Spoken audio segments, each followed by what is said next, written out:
안녕하세요. 곽기영 교수입니다. 이번 시간에는 랜덤 포레스트 기법에 대해서 살펴보겠습니다. 랜덤 포레스트는 앙상블 학습 기법을 사용하는 분류 분석 방법입니다. 앙상블 학습이란 주어진 데이터로부터 반복적인 무작위 표본 추출을 통해서 다수의 훈련 데이터를 생성하고 이를 바탕으로 해서 여러 개의 예측 모델들을 개발한 다음에 그 예측 모델들로부터 예측 결과들을 종합해서 분류의 정확도를 향상시키는 기법을 얘기를 합니다. 앙상블 학습의 기본적인 아이디어는 많은 모델들을 결합을 하게 되면 하나의 모델에 의해서 예측하는 것보다는 더 나은 성능을 가져오는 모델을 만들 수가 있다는 겁니다. 각 개별 모델은 나름대로의 강점과 약점을 가지고 있습니다. 그래서 어떤 모델은 특정 문제를 해결하는 데 있어서 좋은 성능을 보이기도 하고 또 다른 모델은 그 반대로 나쁜 성능을 보이기도 합니다. 왜냐하면 각 모델마다 중요하게 생각하는 예측 변수가 다를 수가 있기 때문입니다. 예를 들어서 악성 종양을 예측하는 데 있어서 어떤 모델은 종양의 크기를 강조할 수도 있고 또 어떤 다른 모델은 특정 검사 지표를 중요하게 고려할 수도 있습니다. 이처럼 각 모델은 나름대로의 분류 규칙에 따라서 다양한 판정 결과를 제시를 합니다. 이때 여러 모델들의 판정 결과가 일치하는 쪽으로 우리가 의사결정을 하게 되면 보다 올바른 예측을 할 가능성이 증가를 합니다. 서로 보완적인 다양한 모델들을 결합해서 하나의 모델을 사용할 때에 비해서 전반적으로 개선된 예측 모델을 얻을 수가 있습니다.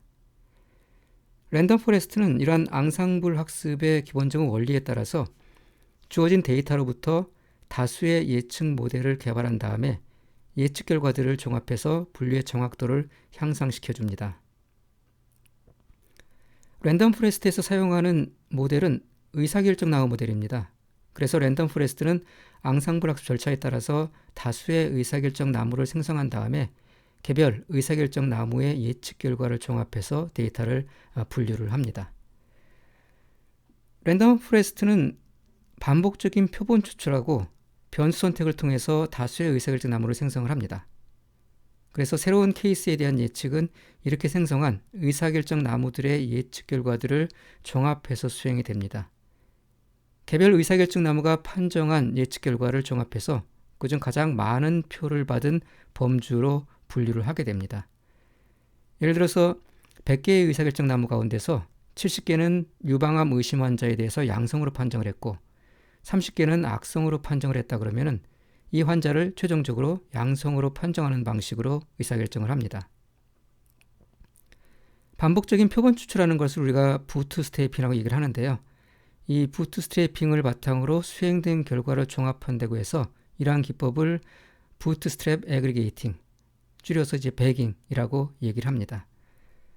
랜덤 포레스트는 이 배깅의 기본 원리에다가 무작위적인 예측 변수 선택 과정을 결합함으로써 의사결정 나무 모델의 다양성을 증가시켜 과적화 가능성을 줄여주고 일반화 가능성을 향상시켜 주게 됩니다.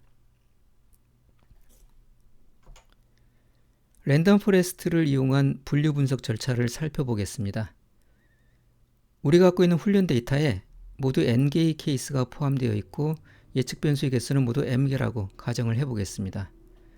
랜덤 포레스트 분석을 위해서 가장 먼저 해야 될 일은 그 훈련 데이터로부터 부트스트랩 표본들을 만들고 그 표본들을 바탕으로 다수의 의사결정 나무를 생성을 하는 일입니다. 구체적으로 훈련 데이터로부터 복원 추출 방식으로 n개의 케이스를 반복 추출해서 분석에 사용할 다수의 의사결정 나무들을 생성을 합니다. 예를 들어서 1000개의 케이스가 있다고 했을 때 그 1000개의 케이스를 이용해서 복원 추출 방식으로 표본 크기가 1000인 표본을 만들게 됩니다. 그러한 표본을 예를 들어서 500개를 만든다 그러면 우리는 그 500개의 표본을 이용해서 500개의 의사결정 나무들을 생성을 할 수가 있죠. 이때 개별 의사결정 나무를 생성을 할 때 m개의 예측 변수 중에서 노드 분할에 사용할 스몰 m개의 변수를 무작위로 선택을 합니다. 이때 변수의 개수 스몰 m은 모든 노드에 대해서 동일하게 적용을 합니다. 예를 들어서 500개의 의사결정 나무를 각각 생성을 할 때마다 예측 변수 9개로부터 노드 분할에 사용할 3개의 변수를 무작위로 선택을 해서 노드 분할에 사용을 하게 되는 거죠.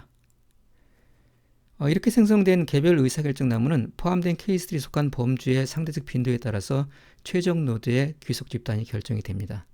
일반적인 의사결정 나무 분석과 똑같은 방식으로 최종 노드의 귀속 집단을 결정을 하게 되죠. 그럼 예를 들어서 500개의 의사결정 나무를 우리가 생성했다 그러면 500개의 귀속 집단의 결정 결과를 갖게 되는 겁니다. 새로운 케이스를 분류할 때는 모든 의사결정 나무로부터 분류 결과를 집계해서 가장 많이 분류된 집단을 최종 귀속 집단으로 결정을 합니다. 예를 들어서 500개의 의사결정 나무를 생성을 했을 때 그 중에 400개의 의사결정 나무는 어떤 환자에 대해서 양성 판정을 했고 100개의 의사결정 나무는 악성 판정을 했다 그러면은 가장 많이 분류된 집단은 양성 집단이기 때문에 최종 귀속 집단은 양성으로 결정을 하게 됩니다. R을 이용해서 실제 데이터셋을 바탕으로 랜덤 포레스트 분석을 수행을 해보겠습니다. 위스콘신 대학병원의 유방암 진료 데이터셋을 이용을 해보겠습니다. 유방암 진료 데이터셋은 ML벤치 패키지에 포함이 되어 있고요. 그래서 먼저 ML벤치 패키지를 메모리에 적재를 하고 우리가 사용할 데이터셋인 브레스트 캔서 데이터셋을 불러오겠습니다. 한번 구조를 잠깐 보시면은 699개의 환자 데이터가 포함되어 있고요. 모두 11개의 변수로 구성되어 있습니다. 첫 번째 변수는 ID 변수로서 환자의 ID를 나타내고요. 두 번째부터 10번째까지의 변수는 우리가 사용할 9개의 예측 변수입니다. 그 9개의 예측 변수는 1점부터 10점까지의 값으로 지금 저장이 되어 있고요. 팩터 형식으로 되어 있습니다. 마지막 변수는 클래스 변수로서 결과 변수로서 사용할 겁니다. 1과 2로 코딩이 되어 있고 1의 경우는 양성을 나타내고 2의 경우는 악성을 나타냅니다. 랜덤 포레스트 분석을 수행하기 앞서갖고 이 데이터셋에 대해서 간단한 전처리를 좀 하겠습니다. 일단 첫 번째 변수 ID 변수는 분석에 필요가 없기 때문에 삭제를 할 거고요. 그 다음에 우리가 예측 변수로 사용할 이 9개의 변수들은 현재 팩터로 저장이 되어 있는데 분기점으로 사용을 하기 위해서 숫자형의 변수로 바꿔보겠습니다. 그래서 as numeric 함수를 이용해서 팩터를 전부 다 숫자로 바꾸겠습니다. 그래서 다시 bit이란 변수로 저장을 하고요. 그래서 전처리된 결과를 한번 보면은 id 변수가 사라지고 9개의 예측 변수가 모두 숫자형으로 바뀐 것을 볼 수가 있습니다. 이제 분석을 위한 데이터셋을 준비를 하겠습니다. 전체 데이터셋의 70%를 훈련 데이터로 사용을 할 거고요. 나머지 30%를 테스트 데이터로 사용을 하겠습니다. 그래서 샘플 함수를 이용해서 70% 해당되는 행을 무작위로 추출해서 인덱스로 저장을 하고요. 그 인덱스를 이용해서 먼저 훈련 데이터를 생성해서 bc.train이란 변수로 저장을 하겠습니다. 나머지 인덱스를 이용해서 검증을 위한 테스트 데이터를 생성하고 bc.test란 이름으로 저장을 하겠습니다. 그래서 훈련 데이터와 테스트 데이터의 양성과 악성의 케이스의 개수를 한번 보시면은 훈련 데이터에는 양성인 환자의 데이터가 315개가 들어있고 악성의 데이터가 174개 들어가 있습니다. 그래서 모두 합하면은 489개의 데이터가 훈련 데이터를 형성을 하고 있고요. 테스트 데이터는 양성이 143개, 악성이 67개, 합해서 210개의 데이터로 구성이 되어 있습니다. 랜덤 포레스트는 랜덤 포레스트 패키지에 포함된 랜덤 포레스트 함수를 이용해서 수행할 수가 있습니다. 먼저 랜덤 포레스트 패키지를 메모리에 적재를 하겠습니다. 랜덤 포레스트 함수에 지정되는 인수를 좀 간단히 살펴보면요. 첫 번째 인수로 결과 변수와 예측 변수 간의 관계를 포뮬러 형식으로 지정을 합니다. 틸다를 중심으로 해서 왼쪽은 결과 변수를 지정을 하고 오른쪽에는 점을 이용해서 나머지 예측 변수를 모두 지정을 할 수가 있습니다. 데이터 인수에는 우리가 사용할 훈련 데이터셋을 지정을 합니다. na.action 인수에는 결측값 처리 방법을 지정을 할 수가 있습니다. 지금처럼 na.roughfix를 지정을 하게 되면은 결측값이 발생한 변수가 수치형 변수일 경우에는 결측값을 해당 렬의 중위수로 대체를 하고 명목형 변수일 경우에는 가장 많은 빈도를 갖는 범주값으로 대체를 합니다. 랜덤 포레스트 분석을 수행하고 나서는 어떠한 변수가 중요한지 중요한 변수를 찾는 그런 추가적인 분석을 할 수도 있습니다. 그럴 경우에 importance equal true를 지정을 하게 되면은 예측 변수의 중요도를 우리가 평가를 할 수가 있습니다. 랜덤 포레스트 함수를 실행을 하고 그 결과를 bc.forest라는 변수로 저장을 해 보겠습니다. 그런 다음에 bc.forest를 출력을 해 보시면은 이런 결과를 볼 수가 있습니다. 가운데 있는 두 개의 숫자를 보겠습니다. 500이라는 숫자가 있고 3이라는 숫자가 있는데요. 저 500은 이 랜덤 포레스트 함수에 의해서 생성한 의사결정 나무 개수를 얘기를 합니다. 그래서 기본적으로 이 랜덤 포레스트 함수는 500개의 의사결정 나무를 생성을 합니다. 이 3은 예측 변수 9개 가운데서 우리가 노드 분할을 위해서 선택된 3개의 예측 변수를 의미를 합니다. 그래서 기본적으로 랜덤 포레스트 함수는 분류 분수의 경우에 있어서는 예측 변수의 개수의 루트를 씌운 값을 우리가 노드 분할을 위한 예측 변수의 개수로서 선택을 하게 됩니다. 지금 9개의 변수가 있기 때문에 9에다 루트를 씌운 3이 현재는 노드 분할을 위한 예측 변수의 개수로서 선정이 된 겁니다. 사실 이 랜덤 포레스트는 이 두 개의 숫자가 중요하죠. 우리가 몇 개의 의사결정 나무를 만들 것인가가 중요하고, 그 다음에 각 개별 의사결정 나무를 만들 때 노드를 분할하기 위해서 몇 개의 예측 변수를 사용할 것인가가 중요합니다. 그래서 기본적으로 이러한 방식으로 랜덤 포레스트 함수는 수행을 하지만은 우리가 저 두 개의 숫자를 인수로 지정할 수도 있습니다. 그래서 랜덤 포레스트의 도움말을 한번 보시면요. 어떤 인수에 지정할 수 있냐면은 n3라는 인수와 그 다음에 mtry라는 인수에 지정할 수가 있습니다. n3 인수에는 우리가 생성할 의사결정 나무의 개수를 지정하고 mtry 인수에는 우리가 노드 분할을 위해서 사용할 예측 변수의 개수를 지정할 수가 있습니다. 랜덤 포레스트는 부트스트래핑에 의해서 반복 추출된 표본을 바탕으로 의사결정 나무들을 생성을 합니다. 부트스트래핑은 보고 추출 방식으로 표본에 포함될 케이스들을 선택하기 때문에 일부 케이스들은 모델을 생성할 때 사용하는 표본에 포함되지 않을 수도 있습니다. 예측 모델을 구축할 때 사용되지 않은 이러한 케이스들을 우리가 OOB 데이터라고 얘기를 합니다. OOB는 out of back을 얘기를 하고요. 이 OOB 데이터는 예측 모델을 구축할 때 사용되지 않은 데이터이기 때문에 이 OOB 데이터를 대상으로 해서 분류 작업을 수행을 하게 되면은 우리는 마치 테스트 데이터를 이용해서 분류 작업을 수행한 것과 비슷한 효과를 거둘 수가 있습니다. 이 OOB 데이터를 통해서 분류 작업을 수행해서 얻어진 잘못 분류된 비율을 우리가 OOB 오차 추정치, OOB Estimate of Error라고 얘기를 합니다. 랜덤 포레스트 분석의 출력 결과를 보시면은 여기 OOB Estimate라는 게 보이시죠? 이것이 지금 설명드리는 그 OOB Estimate of Error Rate를 표시를 하고 있습니다. 그래서 현재는 4.09%가 나와 있는데요. 훈련 데이터에 사용되지 않은 데이터를 이용을 해서 만들어지는 오차 추정치이기 때문에 테스트 데이터를 이용해서 검증한 것과 비슷한 효과를 거둘 수가 있습니다. 그래서 이 OOB 오차 추정치는 별도의 테스트 데이터가 존재하지 않을 경우에 모델의 예측 정확도를 검증할 수 있는 지표로서도 활용을 할 수가 있습니다. 프리딕트 함수를 이용하게 되면은 랜덤 포레스트의 분석 결과로 만들어진 모델을 이용해서 새로운 데이터에 대해서 예측 확률이라든가 예측 범주를 우리가 추정을 할 수가 있습니다. 프리딕트 함수의 첫 번째 인수의 랜덤 포레스트로부터 얻어진 예측 모델을 지정하고요. 뉴 데이터 인수에다가 우리가 예측 값을 구할 새로운 테스트 데이터셋을 지정합니다. 여기에서는 지금 아까 생성한 테스트 데이터셋을 지정할 거고요. 타입 인수의 프롭을 지정하게 되면은 예측 결과를 확률로 보여주게 됩니다. 타입 인수에다가 리스판스를 지정하게 되면은 예측 범주 또는 예측 집단을 바로 출력을 해주게 되죠.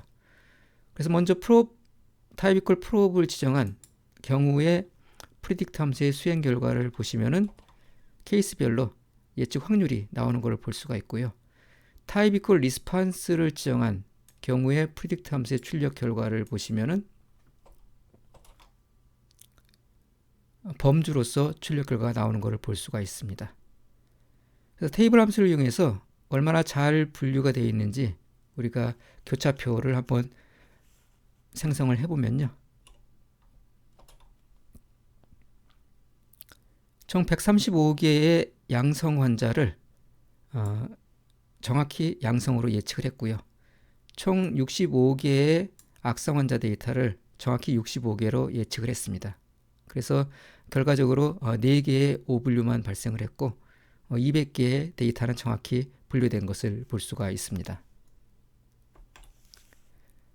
예측 정확도를 한번 계산을 해보시면은 98.0%의 예측 정확도를 보여주고 있고요. 상당히 높은 예측 정확도가 나온 것을 볼 수가 있습니다. 그런데 이 랜덤 포레스트 함수는요, 결측값이 포함된 케이스는 분류 대상에서 제외를 합니다.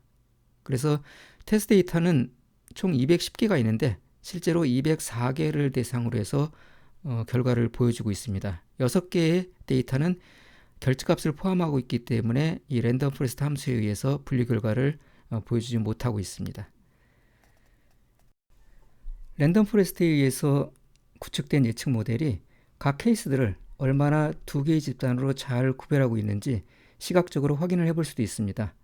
이 클러스터 패키지에 포함되어 있는 클러스 플롯 함수를 이용하게 되면은 군집도표를 이용해서 각 케이스들이 두 개의 군집으로 잘 묶이는지를 확인을 해볼 수가 있습니다.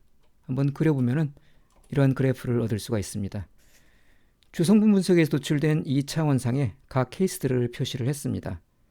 9개의 예측 변수에 의해서 도출된 2개의 주성분을 축으로 해서 이 배치된 케이스들을 보시면은 랜덤 포레스트에 의해서 예측된 소속 집단별로 아주 명확히 잘 군집화되어 있는 것을 확인을 할 수가 있습니다. 프리딕트 함수를 이용해서 예측을 할 때 추가로 predict.all true를 지정을 하게 되면은 개별 케이스들이 각 의사결정 나무에 의해서 어떻게 분류되는지 그 분류된 결과의 분포를 확인할 수가 있습니다. 지금 같은 경우에는 204개의 각 케이스별로 500개의 의사결정 나무에서의 예측 결과를 알 수가 있습니다. 한번 실행을 하고 실행된 결과를 변수로 저장을 한 다음에 그 변수의 구조를, 내용을 살펴보겠습니다. 보시면 크게 두 개의 원소가 있습니다. 애그리게이트 원소가 있고 인디비주얼 원소가 있는데요. 각 케이스별 최종 예측 결과는 이 애그리게이트 원소에 저장이 되어 있고요. 모든 의사결정 나무의 개별 예측 결과는 인디비주얼 원소에서 확인을 할 수가 있습니다. 최종 예측 결과를 보시면은 총 210개의 데이터가 포함되어 있습니다. 테스트 데이터가 210개이기 때문에 210개 각각에 대해서 최종 예측 결과를 저장을 하고 있습니다. 인디비주얼 원소는 행렬 형식으로 저장이 되어 있습니다. 행은 204개고 열은 500개입니다. 행에 있는 204개는 결측값을 제외한 케이스의 개수를 나타내고요. 열에 있는 이 500개는 우리가 랜덤 포레스트 함수를 통해 생성한 500개의 의사결정 나무입니다. 그래서 이 행렬은 무엇을 표시하냐면은 각 케이스별로 500개 의사결정 나무에서의 개별 판정 결과를 표시를 해줍니다. 애그리게이트 함수에는 210개의 판정 결과가 포함되어 있죠. 결측가까지 포함을 해서 210개 모두에 대한 판정 결과가 포함되어 있습니다. 근데 실제로 6개는 결측값이기 때문에 판정 결과는 포함되어 있지 않고 그 값은 NA로 대체가 되어 있습니다. 그래서 이걸 이용해서 우리가 예를 들면은 6번째 케이스에 대해서 500개의 의사결정 나무에서의 판정 결과를 확인하고 싶으면은 이런 식으로 명령어를 주면 되죠. 그럼 500개 의사결정 나무에서의 판정 결과를 볼 수가 있습니다. 양성과 악성의 판정 결과가 섞여 있는데요. 각각 몇 개씩 있는지 한번 확인을 해보면은 양성의 경우에는 274개가 있고 악성의 경우에는 226개가 있습니다. 그래서 양성과 악성의 숫자를 비교했을 때 양성이 좀 더 많으니까 아마 최종 판정 결과는 양성으로 판정이 됐을 걸로 예상을 할 수가 있습니다. 애그리게이트 원소에 포함되어 있는 값을 가지고 확인을 해보시면은 역시 양성으로 판정이 되어 있죠. 21번째부터 25번째 케이스에 대해서 유사한 작업을 한번 해보겠습니다. apply 함수를 이용해서 한꺼번에 한번 추출을 해볼게요. 그러면은 이런 식의 결과를 얻을 수가 있는데 5개의 케이스별로 양성과 악성의 개수가 출력이 됐습니다. 보시면은 악성이 양성보다 더 많죠. 500개의 의사결정 나무에서 악성으로 판정한 경우가 양성으로 판정한 경우보다 지금 더 많은 것을 볼 수가 있습니다. 그러면 이 5개의 케이스는 아마 최종 판정은 악성으로 돼 있을 것으로 예상을 할 수가 있습니다. 그래서 결과를 한번 보시면은 역시 5개 모두 악성으로 판정된 것을 볼 수가 있습니다. 랜덤 포레스트를 이용해서 분석을 할 때 좋은 점 중에 하나는 예측 변수들이 분류에 기여하는 정도를 평가할 수 있다는 겁니다. 전체 예측 변수 중에서 일부 소수의 변수들만 노드 분할에 사용되기 때문에 랜덤 포레스트는 변수의 선택이 예측 모델의 성능에 영향을 미칠 수가 있습니다. 예측 변수에 대한 분류 기여도를 평가함으로써 다수의 변수들 중에서 어떤 변수가 중요한지 평가할 수가 있습니다. 예측 변수의 중요도를 평가하기인 지표를 얻기 위해서는 예측 모델을 생성할 때 랜덤 포레스트 함수의 importance true를 지정을 합니다. 평가 지표를 우리가 얻기 위해서는 두 가지 방식으로 우리가 얻을 수가 있는데요. 이 var inf plot 함수를 이용해서 그래프로 나타낼 수도 있고요. importance 함수를 이용해서 평가 지표 테이블을 우리가 출력을 할 수도 있습니다. 먼저 그래프를 한번 보시면은 이런 식으로 출력되는 걸 볼 수가 있고요. importance 함수를 이용을 해서 구체적인 지표를 출력해 보면 이와 같이 결과가 나오는 것을 볼 수가 있습니다. 예측 변수의 중요도는 해당 예측 변수가 예측 정확도와 노드의 순도 개선에 얼마만큼 기여하는지로 측정을 합니다.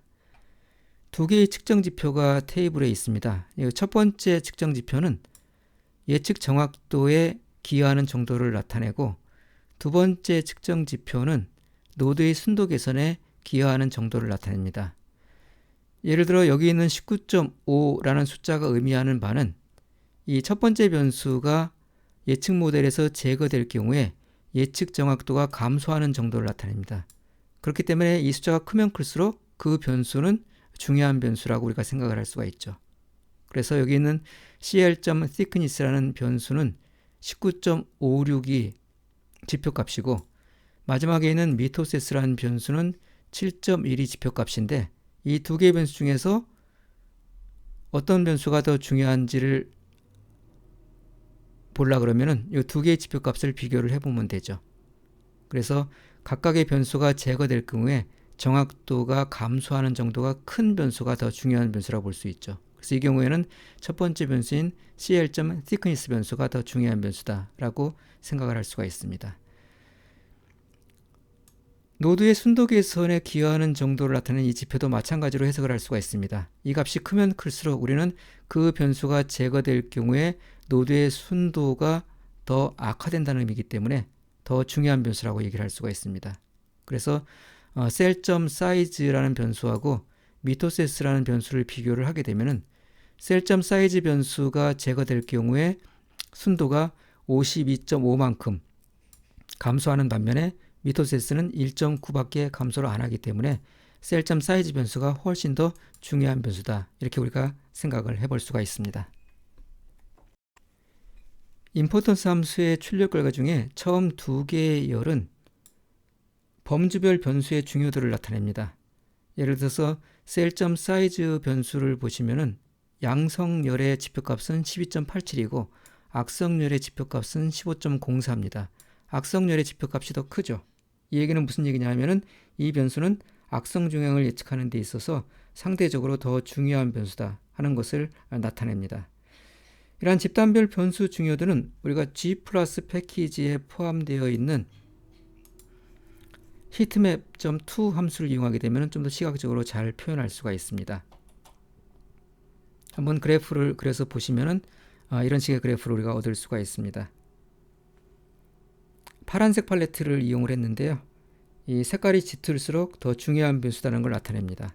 그래서 이런 식으로 우리가 집단별로 어떤 변수가 더 중요한지를 시각적으로도 확인을 해볼 수가 있습니다.